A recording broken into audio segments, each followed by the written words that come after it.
My flight from Chicago was canceled due to weather, so I caught an earlier connection and arrived home Tuesday night instead of Thursday morning. The house was dark except for a soft glow from the living room. As I quietly opened the front door, I heard my wife Jennifer's voice saying, "He'll never suspect anything. By the time he figures it out, it'll be too late." My name is Robert Taylor, 43 years old, and I work as a regional sales manager for a medical equipment company based in Denver. My territory covers the entire Mountain West region, which means I travel 3 weeks out of every month. Jennifer and I have been married for 11 years, and I thought we'd built a solid life together, despite the challenges of my travel schedule. I stood frozen in the entryway, my luggage still in hand, listening to my wife discuss what sounded like some kind of deception involving me. "Are you sure the timeline will work?" came a man's voice I didn't recognize. "Positive. Robert's travel schedule is completely predictable. He's never home unexpectedly, and he always calls before he arrives. We have at least 18 months to complete everything before he realizes what's happening." I moved closer to the living room, staying in the shadows of the hallway. "And you're certain he doesn't suspect anything about the financial arrangements?" "Robert trusts me completely. He's been letting me handle all the household finances for years. He has no idea about the accounts I've opened or the transfers I've been making." The conversation I was overhearing wasn't about an affair. It was about something potentially much worse. I recognized the pattern of Jennifer's voice, the tone she used when she was planning something complicated. Over 11 years of marriage, I'd learned to read her moods and intentions. This wasn't emotional betrayal. This was calculated strategy. "How much are we talking about total?" the man asked. "Robert's been very successful the last few years. His commission checks have been substantial, and he's been reinvesting most of it. I estimate we can access about $340,000 without triggering any immediate red flags." My blood went cold. $340,000 was roughly the amount I'd accumulated in investment accounts over the past 5 years. Money I'd been saving for our future, for the house we'd talked about buying, for the children we'd planned to have. What about the house? That's phase 2. Once the liquid assets are secured, we can start the process of transferring the house into the trust structure. Robert will need to sign documents, but I can present it as tax planning. And if he gets suspicious, he won't. Robert is completely focused on his work. He trusts me to handle everything else. Besides, by the time the transfers are complete, it won't matter what he suspects. I carefully backed away from the living room and slipped out the front door. I needed time to think, to understand what I'd just heard, before confronting Jennifer. I checked into a hotel near the airport and spent the night processing what I'd discovered. Jennifer wasn't having an affair. She was systematically stealing our assets with the help of someone who sounded like a financial advisor or attorney. The next morning, I called my office and extended my business trip by 2 days. I needed time to investigate what Jennifer was doing without alerting her to my early return. I started by reviewing our financial accounts online. What I found confirmed my worst fear. Over the past 8 months, Jennifer had been making transfers from our joint accounts into accounts I didn't recognize. The amounts were carefully calculated, never large enough to trigger alerts, but consistent enough to add up to significant money. She'd transferred $47,000 from our main savings account into something called Taylor Family Investment Trust. Another $23,000 had moved from our emergency fund into an account labeled Household Management. Most concerning, she'd been redirecting my direct deposit commission checks into accounts that weren't our normal banking relationship. I called our bank, "Mr. Taylor, I show several new accounts opened in the past year." The customer service representative confirmed. "All require dual signatures for major transactions, but Mrs. Taylor has been designated as the primary account manager." "What does that mean exactly?"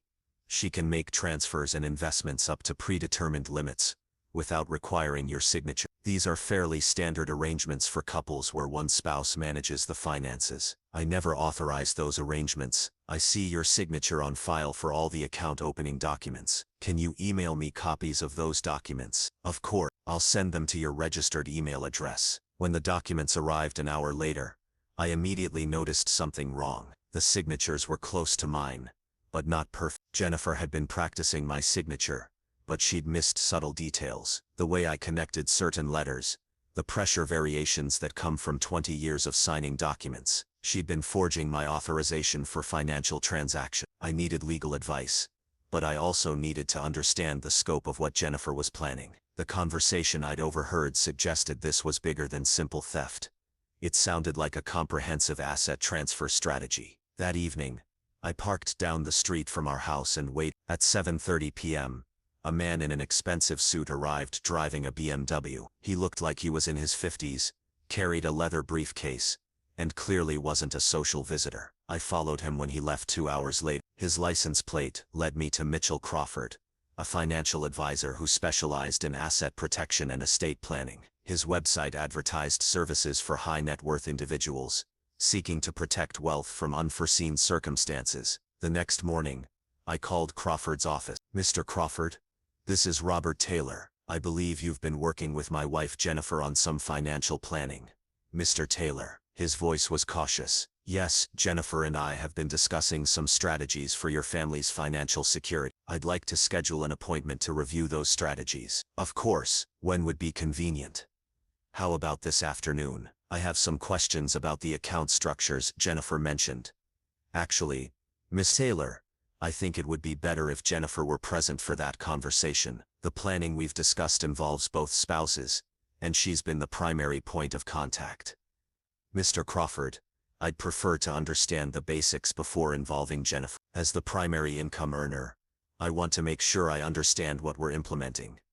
I think that's a conversation you should have with your wife first." His reluctance told me everything I needed to know. Crawford was aware that Jennifer was acting without my informed consent, and he was protecting himself legally by avoiding detailed discussions with me. I made a decision that would change everything. Instead of confronting Jennifer directly, I decided to let her complete her plan while documenting everything she was doing. I hired Patricia Santos, a private investigator who specialized in financial fraud cases. Patricia had 20 years of experience with asset theft, and was skilled at gathering evidence that would hold up in court. "Mr. Taylor, what you're describing sounds like systematic asset conversion," she said after I explained the situation. "If your wife is using forged documents to transfer marital assets into accounts she controls exclusively, that's theft regardless of your marriage status. What kind of evidence do we need?" "Documentation of the forged signatures, proof that you didn't authorize the transfers, and ideally recordings of conversations where she discusses the deceptive nature of what she's doing." "How do we get recordings?" "You can legally record conversations in your own home. We'll set up equipment that activates when voices are detected in common areas." Over the next month, while pretending to be traveling for work, I gathered comprehensive evidence of Jennifer's activities. The audio recordings were particularly damaging. Jennifer and Crawford had regular meetings in our home, discussing strategies for managing Robert's awareness and completing the asset protection before he becomes involved. In one recorded conversation, Crawford explicitly acknowledged the questionable nature of what they were doing. "Jennifer, I have to ask, is Robert aware of the signature authorization processes we've implemented?" "Mitchell, Robert travels constantly. He trusts me to handle financial matters. He's authorized me to manage our accounts, but the specific documents we've used, he hasn't seen those or signed them personally. Robert doesn't need to be involved in every administrative detail. This is household management, not major financial decisions." "Jennifer, some of these transfers could be viewed as significant asset movement. If Robert were to question them later, he won't question them, and by the time our asset protection is complete, it won't matter what he questions." Crawford's voice was uncomfortable. "I need to be clear about something. If Robert claims he didn't authorize these transactions, both of us could face serious legal consequences." "Mitchell, you're being paid very well to implement this strategy. Robert is never going to know what happened until it's too late to matter." 6 weeks after my canceled flight, I had everything I needed. Patricia had documented $127,000 in unauthorized transfers, 15 forged authorization documents, and over 12 hours of recorded conversations proving Jennifer's intent to deceive me about our financial arrangement. The evidence showed that Jennifer's plan involved transferring approximately $400,000 in marital assets into trusts and business entities she controlled. The final phase would have required my signature on documents, transferring our house into a trust that would effectively remove my ownership rights. I finally confronted Jennifer on a Tuesday evening in November. Jennifer, we need to talk about our finances. She looked up from her laptop, where she'd been working on what I now knew were asset transfer documents. What about our finances? I've been reviewing our accounts, and I have some questions about transfers I don't remember authorizing. Her expression shifted almost imperceptibly. What transfers? The Taylor Family Investment Trust, Household Management LLC, the commission redirections. Robert, those are just organizational structures for tax efficiency. I've been working with a financial advisor to optimize our asset management. What financial advisor? Mitchell Crawford. He specializes in helping couples like us protect and grow wealth. Jennifer, I never authorized any of those accounts or transfers. You don't need to authorize routine financial management. We discussed this when you started traveling more frequently. We discussed you paying bills and managing household expenses. We never discussed you creating business entities and transferring our investment accounts. Jennifer closed her laptop. Robert, I think you're overreacting. Everything I've done has been for our benefit. Show me the paperwork. What paperwork? The authorization documents for the accounts, the trust agreements, the business formation documents. I don't have them here. They're with Mitchell. Jennifer, I want to see my signature on documents authorizing $127,000 in asset transfers. Her face went pale. Robert, how do you know that specific amount? Because I've been investigating what you've been doing for the past 6 weeks. The room was silent for nearly a minute. What do you mean? Investigate. I walked to our home office and returned with a folder containing bank statements, account documents, and printed transcripts from the recorded conversations. I know about the forged signatures. I know about your meetings with Mitchell Crawford. I know about your plan to transfer our house into a trust that would remove my ownership rights. Jennifer stared at the documents. You recorded our conversations. I recorded conversations in my own home about my own assets being stolen. Robert, this isn't what it looks like. What does it look like?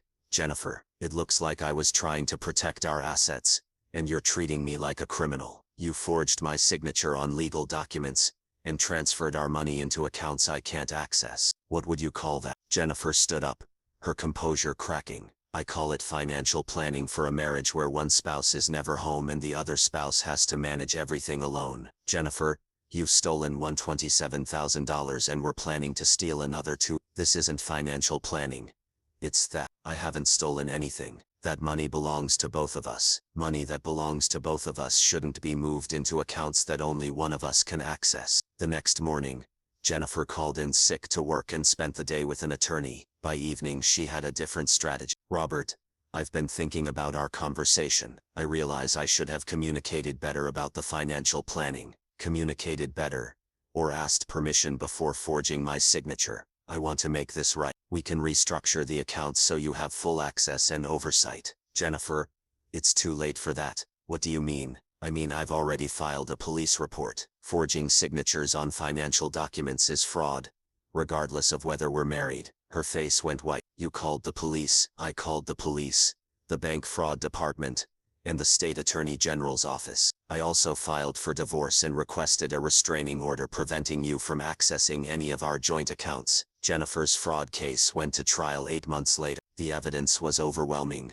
Forged documents, unauthorized transfers, and recorded conversations proving intent to deceive. She pled guilty to fraud and identity theft in exchange for a reduced sentence of 18 months probation and full restitution. Mitchell Crawford lost his financial advisor license and faced his own criminal charges for assisting in document fraud. The divorce was finalized 6 months after that. Jennifer received no alimony and no claim to assets she'd fraudulently transferred. I recovered all the stolen money plus legal fees, which totaled nearly $200, but the emotional cost was higher than the financial recovery. Jennifer's betrayal wasn't just about money.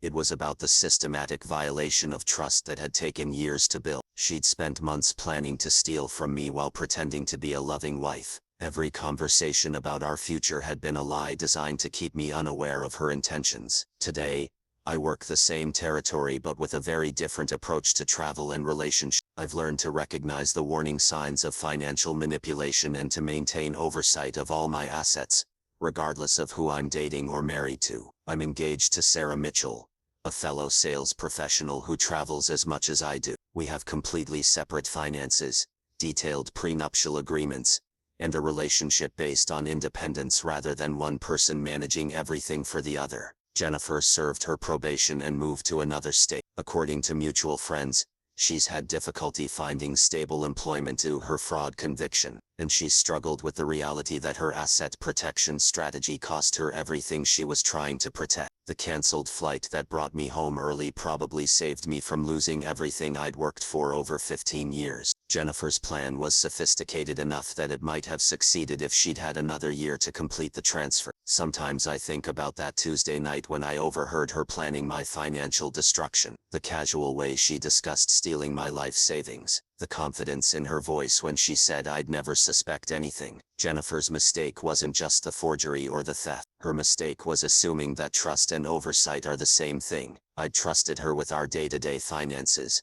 but I'd never intended to give her the power to restructure our entire financial life without my knowledge. The secret I discovered when I came home early didn't end my life. It saved it, but it ended the life I thought I'd been living. And it taught me that the person you sleep next to can sometimes be the greatest threat to everything you've built. Financial fraud by a spouse is uniquely devastating because it combines theft with emotional betrayal. Jennifer didn't just steal my money. She stole my ability to trust my own judgment about the person I'd chosen to spend my life with. The recordings that convicted her are stored securely now, not as weapons against Jennifer, but as reminders that love without verification is just another word for vulnerability. And verification, as it turned out, was the best investment I ever made.